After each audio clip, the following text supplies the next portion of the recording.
But the main thing is that everything that happened in Enfield is absolutely consistent with recorded poltergeist phenomenon that goes back centuries. I mean, we've had this stuff back on the records in the ancient Greek times, in ancient Chinese literature, things like this happening.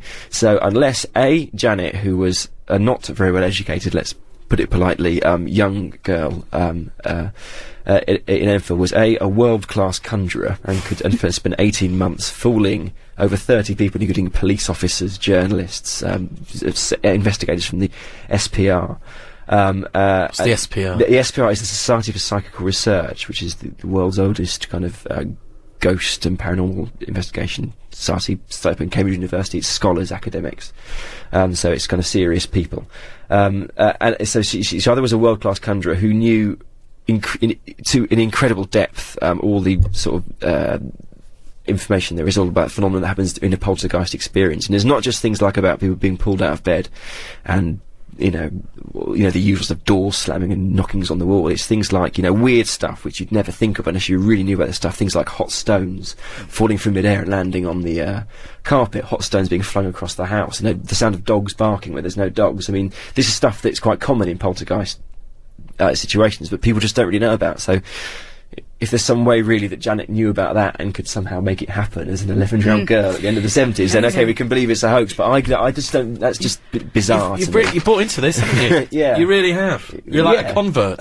Well, yeah. I mean, if I sound slightly ranty about it, it's because I just think for skeptics to say, "Oh, it was just Janet just hoaxing," I just think it's lazy. To me, that isn't an explanation. I'm quite willing to believe the whole thing was a hoax if you can explain to me how Janet made hot stones fall from the middle of a hot room. I mean, in the first week, a police officer made a written statement to say that she saw a chair lift off the floor, float across the carpet, and go down again. How did she do that? Tell me how Janet did that, and I'll accept it. Well, how does someone levitate someone on stage in front of an audience? They can do that? It's a different sort of setup, though. And I used to, when I was 16, I used to work with a magician called Wayne Dobson. I actually have got Wayne Dobson's autograph.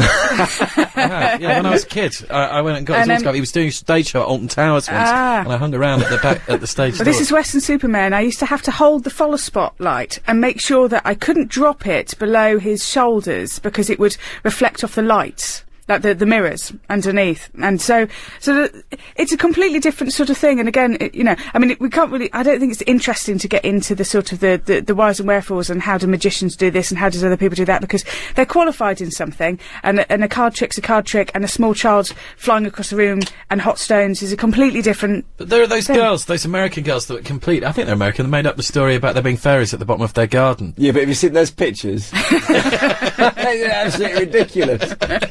I want to see the film. Doyle. They wouldn't fool anybody these days. Tell us about Clapham Woods, because that was another investigation you did. Yes.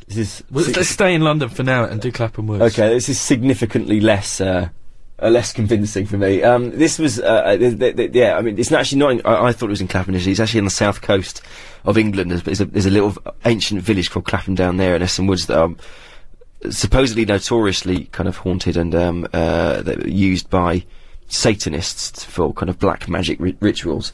And there's a couple of guys down there called Charles and Dave who spend most nights, and have done for the last 30 years, patrolling the woods to try and find evidence of these Satanists. And it was an interesting night I spent with them because they were absolutely terrified of everything. We ended up being convinced that we actually had found, for the first time in 30 years, some live Satanists performing a magic ritual in the middle of this clearing, and it turned out to be some kids camping, and they kind of ran away in terror.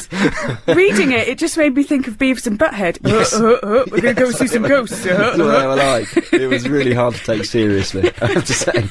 It was quite sort of, I mean, the comedy in this book, it's like 1 minute I'm kind of like, absolutely killing myself laughing, then the next minute I was getting really annoyed, not at you, but annoyed at, tell you what really got my goat is, being a psychic medium myself, one thing that really got me is the way that all of the people that you were talking to were absolutely bad-mouthing other people and what they had said to you. Yeah. And making categorical fact statements about things that you can't actually prove. Yeah. I loved that, because in actual fact, that's exactly what it's like. And even between, like, in small organisations, that you'll have people who categorically say, you can't do this, and you shouldn't do that, and you shouldn't do this. I mean, the Ouija board, which you mentioned quite a lot as a way of sort of like bringing in negative entities and things like that. Have I got time? Because you keep looking at the clock. No, you haven't really. No.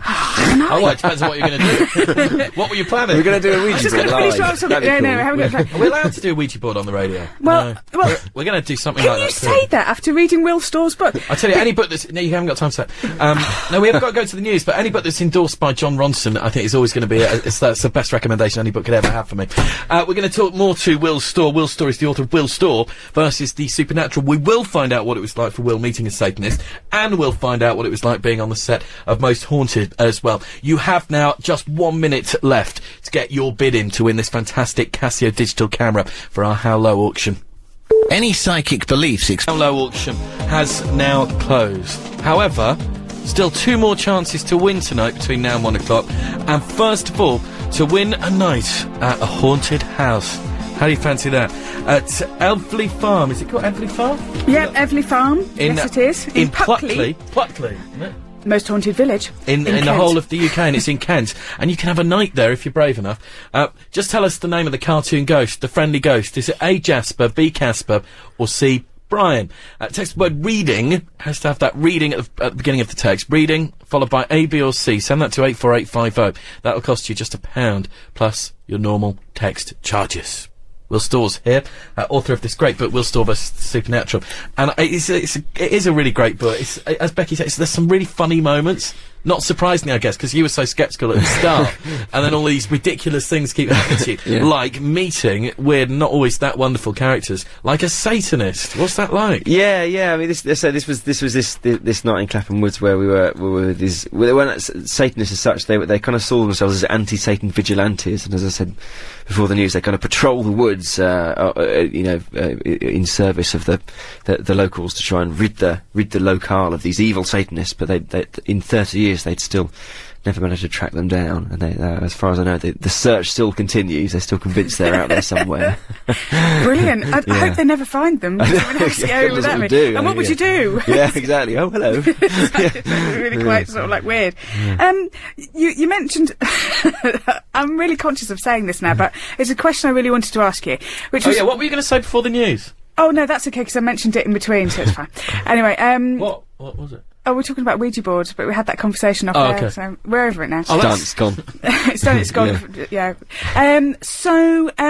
You were saying that there was things that was going on. You were in this bedroom in a pub, right, weren't you? Yes. And you were staying there, and this was like a particularly sort of like weird, haunted place, but at the same time, simultaneously, your girlfriend called you because weird stuff was going on for her, and this wasn't on one occasion, if I've got the timing right, of when the weird stuff was happening on both. Yeah, it was, yeah. But there was another occasion when weird stuff was happening to her in the house at the same time as you were doing something odd. Well, this is it. This happened twice. And this is really weird because, like, me sort of being very sceptical about these anti-Satan vigilantes. What we did do that night was we did do a Ouija board, and I hadn't done one before.